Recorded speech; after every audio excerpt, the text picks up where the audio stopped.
తెలియాలి మాకు. మేము అప్పుడు ఎక్కడి నుంచి కదలం అంతే. మాకేమీ చెప్పట్లేదు. చెప్పట్లేదు అసలు. మాకేం జరిగిందో తెలియదు. ఇక్కడ హాస్పిటల్ డ్యూటీలో ఉన్నది పడిపోయిందని చెప్పారు.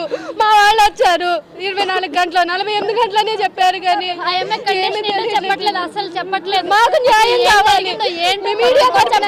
మీ మీడియా తరపున న్యాయం చేసి పెట్టండి. ఒక మీకు ఆడపిల్లలు ఉంటారు అట్లే ఆలోచించండి అన్నయ్య కొంచెం.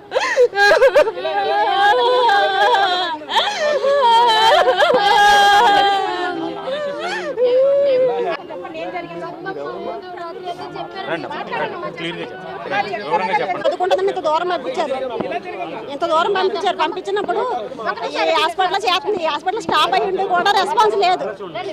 హాస్పిటల్ అయ్యిండు కూడా రెస్పాన్స్ లేదండి. రెస్పాన్స్ లేనప్పుడు మరి డాక్టర్లు ఏమైంది ఏంటని నిన్న పొద్దున్న నుంచి కూడా మనం నైట్ జాయిన్ చేశారు. జాయిన్ చేసినప్పుడు ఇప్పుడు ఎవరు కూడా ఏ డాక్టర్ కాదు కదా అసలు ఎవరు కూడా రెస్పాండ్ అవ్వలేదు. ఎలా కొన్నారు కూడా చెప్పట్లేదు అసలు.